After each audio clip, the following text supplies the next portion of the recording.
Très honnêtement, c'est une belle question. Vous savez, les élections législatives sont des élections de proximité. J'aime bien les sondages, mais c'est des élections de proximité. Lorsque je regarde certaines circonscriptions électorales, dont la 8e circonscription électorale, je vous assure que ce n'est pas parce que le Paraco est là, mais ce sera une bagarre.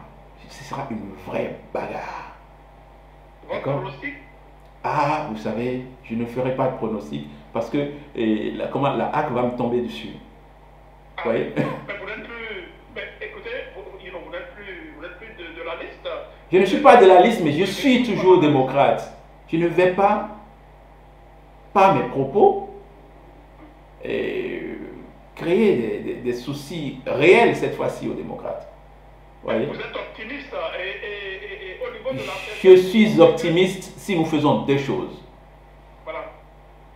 Si nous déroulons une feuille de route correcte pour les élections, si les candidats, nos candidats et, non pas nos candidats, si nos électeurs et les autres électeurs sortent massivement pour aller voter, pour empêcher le bourrage des urnes, parce qu'il y en aura certainement quelque chose que nous allons faire. Donc, il faut aller voter massivement dès 7 heures. Vous savez, il y a une contrainte dans ces élections, c'est que c'est le jour de l'épiphanie. Et que dans certaines villes, en tout cas Porto-Novo, qui est aussi un de mes fiefs, et Cotonou, les gens aiment fêter l'épiphanie.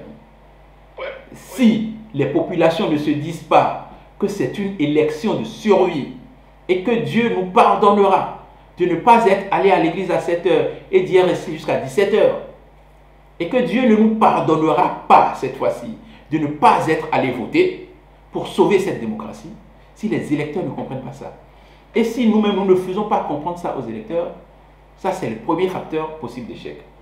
Parce que ça leur laissera la latitude de prendre nos bulletins et de mettre leur doigt là-dessus quand ils ont l'habitude de le faire. Vous voyez, ils en font. Et il y a des élus qui sont là. Ça, c'est la première chose.